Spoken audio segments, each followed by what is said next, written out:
myself in times of trouble. Mother Mary comes to me, speaking words of wisdom, let it be. And in my hour of darkness, she is standing right in front of me, speaking words of wisdom, let it be. Hello, අද මම කිරිකොස් හදන්න යන්නේ. මම ආසම කෑමක් එක. ඊයේ මම market ගියා. ඉතින් මම කොස් අරගෙන ආවා. ඉතින් මේ කොස් සුරේටම ගිහින් රුපියල් 100යි. හැබැයි මෙහෙමයි. සාමාන්‍යයෙන් දැන් නම් මාකට් එකේ ඒ අය එළවලු මේවා නෙමෙයි. කොස් වගේ දේවල් නෙමෙයි. එළවලු යාට හිතන ගණන්වල තමයි විකුණන්නේ. මට හිතෙනවා මට දැන් දෙපාරක්ම ওই වැඩේ වුණා.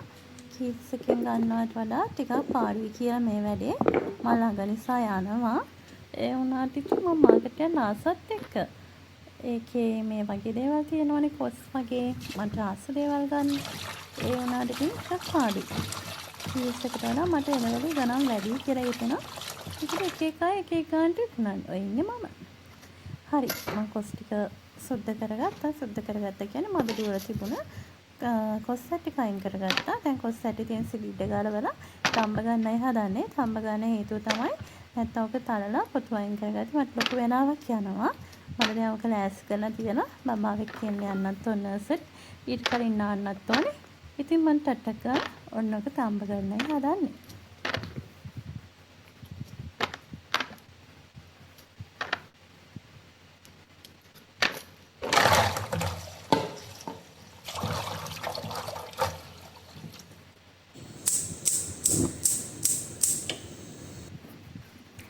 දැන් මේ කොස් ටික කපා ගන්න යන්නේ. හැඩතල ඕනේ නැහැ ඉතින් කොස්නේ. ඕක ඉතින් මෙරි වෙන්නම තැම්බෙන නිසා ඔන්න ඔය කපලා දානවා. ඕන හැඩයකට. හැබැයි මං ආසනේ ගොඩක් අය සමහර අය මට හම්බෙලා තියෙනවා දිගටම කපනවා. ඒ දිගට කැපුවා මේ කෑල්ල දිග වැඩි වගේ. මං ආස පොඩි වෙන්නේ නැතිව මේ කොටුවට වයින් ඔන්න ඔය ප්‍රමාණයට කපන්න. ඊයේ කැපෙන්නේ නැහැ. ඉතින් අරන් ෂාප් කරගන්නවා.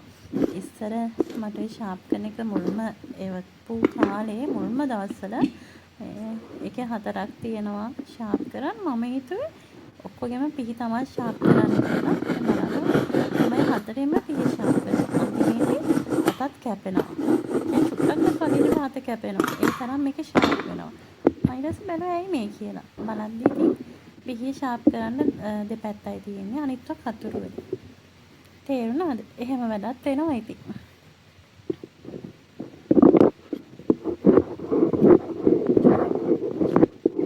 දැන් නම් හොඳට කැපෙනවා.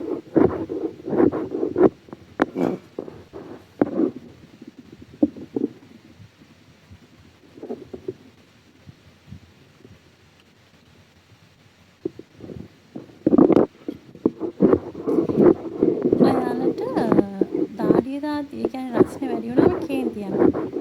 මම කියන්නේ මට නම් එහෙම යන්නේ නැහැ. හැබැයි මම දන්න ගොඩක් අය ඉන්නවා එහෙම ගොඩක් කේන්ති යනවා මේ ගොඩක් රස්නේ වෙලාවට. අප්ටු යටි ටිකක් රස්නේනේ.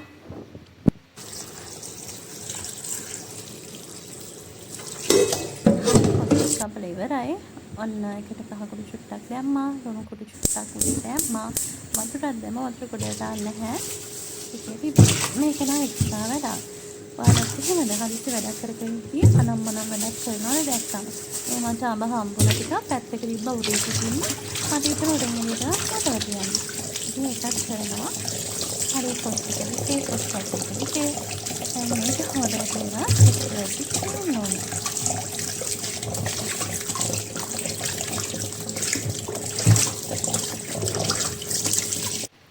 කොස් ටික තැම්බිලා ඒක සුදු කරන අරගෙන ඔය විදිහට මම කොස් එකට දාගන්නවා කොස් මඩලු එකට.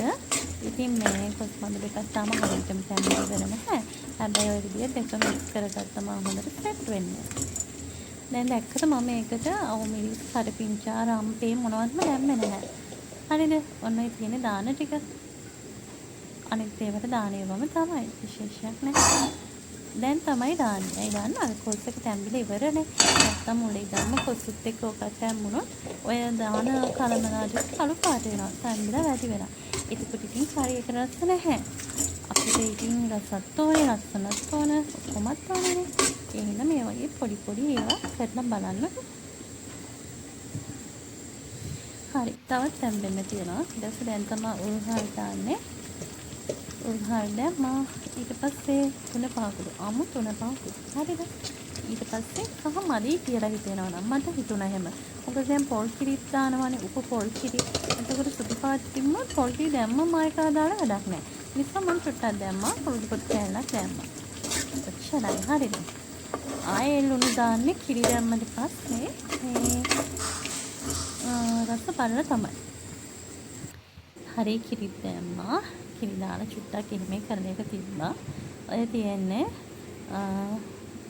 ලුණු කපා ගත්තා.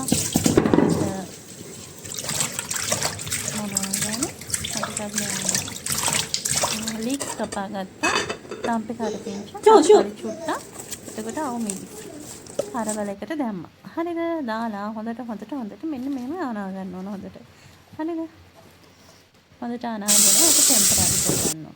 ඔන්න ඊට පස්සේ බත් එක වෙන්ද පරිදිම දාගන්නවා. ඉතින් රම්පේ කෑල්ලයි උණු චුට්ටයි.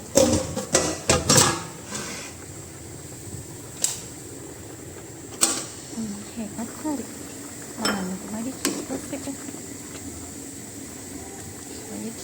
හරි හොඳට මම මෙච්චරක් හදාන්නේ. අද මම හස්බන්ඩ්ගේ අම්මටත් දෙන්නම් කිව්වා. එතකොට අක්කටත් දෙනවා. එතකොට ඉතින් මට රෑටයි ඔහොම මේ ටික ඇති. ඉතින් හරවල එක.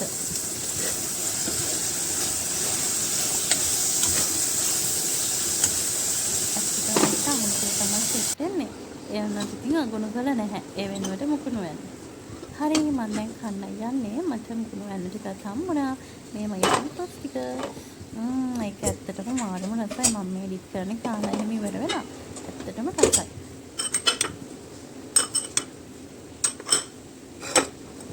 හරි my hour of darkness, she is standing right in front of me, speaking words of wisdom, let it be.